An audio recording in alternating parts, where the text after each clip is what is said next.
हा प्रसंग आमच्यावर ओढवेल आणि अशा रीतीनं ते अस्थि विसर्जनासाठी दादांच्या आम्हाला इथं यावं लागेल असं स्वप्नातही वाटलं नव्हतं. दादांची अस्थि आज नाशिकमध्ये आल्यात. आपण श्रद्धांजली सगळ्यांनी अर्पण केलेली आहे. काय भावना आहे आपली? आपण मगाशी कालिदासमध्ये सुद्धा सांगितलं अनेक आठवणी आहेत. आठवणी अनेक आहेत, परंतु हे हा प्रसंग आमच्यावर ओढवेल आणि अशा रीतीनं ते अस्थि विसर्जनासाठी दादांच्या आम्हाला इथं यावं लागेल असं स्वप्नातही वाटलं नव्हतं. कार्यक्रमासाठी येणं वगैरे सगळं, पण हा फारच विचित्र मनोद्भंग करणारा असा कार्यक्रम. संजय राऊत यांनी राज्यसभेमध्ये मगाशी असं म्हटलं की अजितदादांकडे भाजपची सिंचन घोटाळ्याची फाईल होती. त्यांनी तशी प्रतिक्रिया देखील माध्यमांना दिली होती आणि अवघ्या 10 दिवसात हे सगळं घडलेलं आहे. त्यामुळे या प्रकरणाची सखोल चौकशी व्हावी. मी तरी हे तुमच्याकडून पहिल्यांदाच ऐकतो आहे. पूर्वी कुठे काही मीडियामध्ये असं आलं हे मला काही कल्पना नाही. आणि अजितदादा आणि मुख्यमंत्री आणि शिंदे सुद्धा हे तिघे जे अतिशय एकमतानं राज्यकारभार चालवत होते. त्याच्यामुळे एकमेकापासून लपून ठेवून असं काय ते कोण काही करेल असं मला तरी काय वाटत नाही. आणि याबद्दल मला माझा विश्वास नाही याची काय सांगतात. साहेब, मधल्या काळामध्ये जी काही दोन्ही राष्ट्रवादी एकत्र करण्यासंदर्भातली बैठक झाली होती त्याचा व्हिडिओ देखील मध्ये व्हायरल झाला. त्याची माहिती आता अशी समोर येते की सुप्रियाताईंना केंद्रात द्यायचं मंत्रिपद, अजितदादांनी राज्य सांभाळायचं, प्रफुल्ल पटेल आणि जयंत पाटील यांना कॅबिनेट मंत्रिपद द्यायचं असं ठरलं होतं, अशी माहिती समोर येते. आता असं आहे, प्रत्येक जण जे आहे ना आपापल्या पद्धतीनं माहिती सांगतोय. त्याला पुरावा काय काय माहिती नाही. आम्हाला एवढं माहिती होतं की तिथे काही कृषी प्रदर्शन होतं आणि ते फार मोठ्या प्रमाणावर असतं बारामतीमध्ये. आणि त्यावेळेला ही सगळी मंडळी तिथे एकत्रित आली होती आणि त्यावेळेला जिल्हा परिषदेच्या ज्या निवडणुका वगैरे आहेत त्या एकत्रित लढाव्या अशा प्रकारचं ठरलेलं होतं. ते आम्हाला अजितदादांनी सांगितलेलं होतं, मला आठवतं. त्या पलीकडे काहीही नाही. आणि स्वतः मुख्यमंत्र्यांनी सांगितलं की असं काही असतं तर त्यांनी मला नक्कीच ते शेअर केलं असं मला सांगितलं असतं. पण शरद पवार त्याच्यावर असं म्हणतात की जे त्या बैठकीलाच नव्हते, म्हणजे मुख्यमंत्र्यांना समोरून म्हणाले या बैठकीला जे लोक नव्हते त्यांना काय माहिती की नेमकं काय झालं. ठीक आहे, परंतु जर तुम्ही तिथे मगाशी सांगितलं पण कृषी प्रदर्शनासाठी आलेली ही सगळी मंडळी होती आणि इथून फक्त अजितदादा होते ते बारामतीचे असल्यामुळे, त्यामुळे आमच्यापैकी इतरांना कोणाला ते जाण्याचा प्रश्नच नव्हता ना. आणि अचानक अशी काहीतरी तिकडे मिटिंग होणार हे कोणाला माहिती होतं. आणि मग असं काही घालायचं असेल तर तिकडचे जसे 7-8-10 माणसं तसे इकडचे 2-4-5 माणसं बसून एकत्रित येता काय तो निर्णय घ्यायला पाहिजे आहे आणि मग आपण बोलायला पाहिजे. असं काही असो, परंतु मला असं वाटतं की आता हा विषय जो आहे, आता उपमुख्यमंत्रीपदी जे आहेत सुनेत्राबाई बसलेले आहेत. एक राज्याचे जे काही प्रमुख जे राज्यकर्ते त्यापैकी ते एक आहे. आता त्या इतरांशी चर्चा करून काय निर्णय घेतील ना. एवढं ताबडतोब सगळं जे बोलण्याचं काही कारण आहे असं काय मला काय वाटत नाही. फक्त मर्जीवरच होणार होतं ना, आणखीन काहीतरी करणार होते, काय होणार. मर्जीवर राहायचं तर काय असेल, मर्जीवर काय करायचं. आणि ते दोन्ही बाजूने संमती झाली. आणि एक लक्षात घ्या की आम्ही सगळे जे आहेत बीजेपी प्रणित सरकारमध्ये, त्यामुळे NDA मध्ये सुद्धा. आता याचं काय करायचं मग. काही वेळेला वर्तमानपत्र येतं की NDAचा आमचा संबंध नाही, आम्ही MND मध्ये जाणार नाही वगैरे वगैरे. मग आम्ही सरकारमध्ये बाहेर पडायचं असं काही ठरलं होतं का. उलट अशा प्रकारचे मला असं वाटतं की बातम्या येऊ नये, चर्चा होऊ नये, शांततेनं जे आहे शांत राहावं, काही दिवस जाऊ द्यावं आणि मग जी काही चर्चा करायची आहे ती चर्चा करावी. आणि ही चर्चा करत असताना साहजिकच आहे, ज्या सरकारमध्ये ज्या मुख्यमंत्र्यांच्या सरकारमध्ये आम्ही काम करतो त्यांना सुद्धा विश्वासात घ्यावंच लागेल. ते स्वतः मुख्यमंत्री म्हणाले. साहेब, अजितदादा होते तोपर्यंत शरद पवार पक्षामधनं कोणी विलिनीकरणासंदर्भात बोलत नव्हतं. त्यांच्या निधनानंतर जवळपास सर्वच नेते विलिनीकरण होणार काही दिवसामध्ये अशी चर्चा सुरू झाली. अगदी 14 तारखेची वेळ सुद्धा काढलेली होती. 14 तारखेला अधिकृत घोषणा होईल अशा पद्धतीचं वक्तव्य येत आहे. मला काही कल्पना नाही. प्रत्येकजण आपल्या मताने काही काही बोलतो. काय आता मी तर फार पूर्वीच म्हणालो, जर ठाकरे एकत्र येऊ शकतात तर पवार का एकत्र येऊ शकतात. तो काय अटी शर्ती, कुठली परिस्थिती, काय परिस्थिती, तिकडे ठाकरे यांना काही बंधनं नाही. इथे थोडंसं जे आहे ते BJP आणि शिंदेबरोबर जात असताना त्यांचं काय म्हणणं आहे हे ऐकावंच लागेल ना आम्हाला.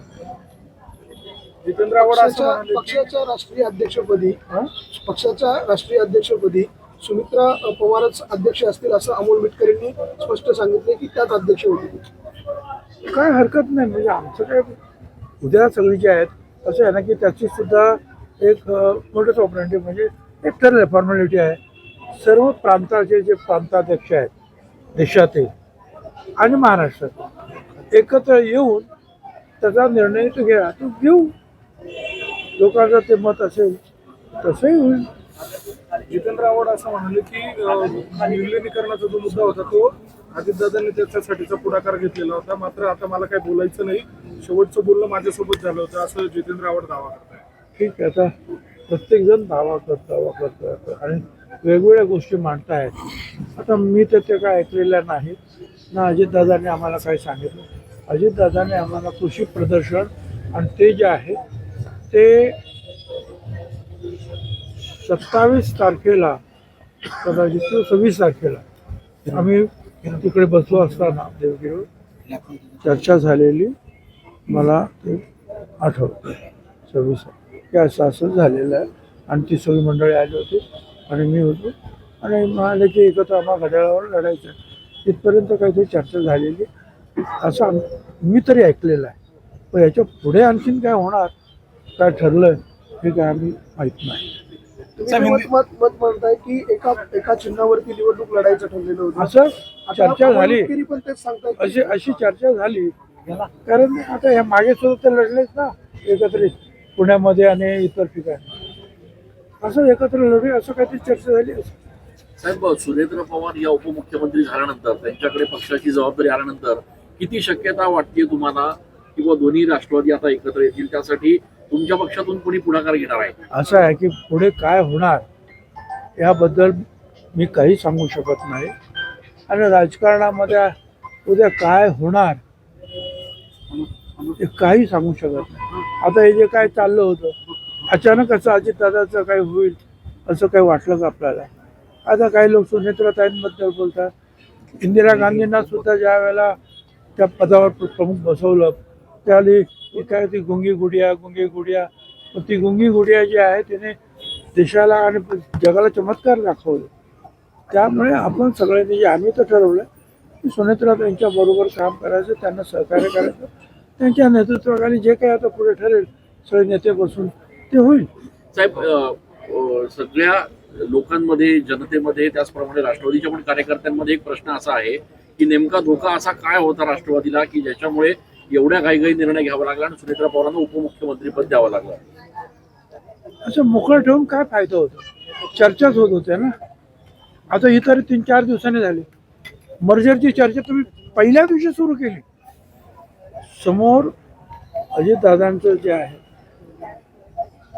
त्यांचं काय म्हणतात फ्युनरल सुद्धा झालं ना. त्यावेळेला मर्जरची चर्चा तुम्ही सुरू केली. त्यावेळेला तुम्ही कोणी विचार केला ना की नाही आता आपल्याला ही वेळ नाही असं काय बोलायचं, जरा थांबलं पाहिजे. आणि एकूणच ज्या काही गोष्टी आहेत आणि मग कोण काय बोलतं काही मीडियामधून सुद्धा काही गोष्टी सोडल्या जातात, पेरल्या जातात. त्यापेक्षा तो विषय बंद केलेला बरा. आणि मला असं वाटतं आम्ही तो योग्य प्रकारे उपमुख्यमंत्री पदाचा विषय योग्य प्रकारे आम्ही बंद केलेला आहे. याचा अर्थ असा निघतोय की विलिनीकरण ची चर्चा सुरू झाली म्हणून आपण तातडीनं न न न न न. असं आहे की प्रत्येक जण वेगवेगळं काहीतरी बोलायला लागला. की कोण याचं नाव घेतो, कोण त्याचं नाव घेतो, कोण ते म्हणजे मुद्दाम सुचवायला लागला. मीडियामधून मग तुमचं नाव होतं, माझं नाव नाही म्हणून मी गप्प बसतो. माझं नाव अजिबात घ्यायचं नाही कोणी काय, आणि कलगीतुरं काय तुम्ही लावू नका आपसामध्ये. तर या ज्या गोष्टी होतात की आपापसामध्ये ज्या काय असं आहे की काही चांगलं झालं तर ती न्यूज नसते, काही वाईट असेल तर ती न्यूज मोठी असते ना मीडियाच्या दृष्टीने. साहब हिंदी में क्या कहेंगे? हिंदी में ठाकरे असं अस्थि म्हणतायत, विसर्जन के लिए आए हैं. पक्षाध्यक्ष पाटील असावा पण पटेल नसावा. ठीक आहे ना, पक्ष ठरवेल ना.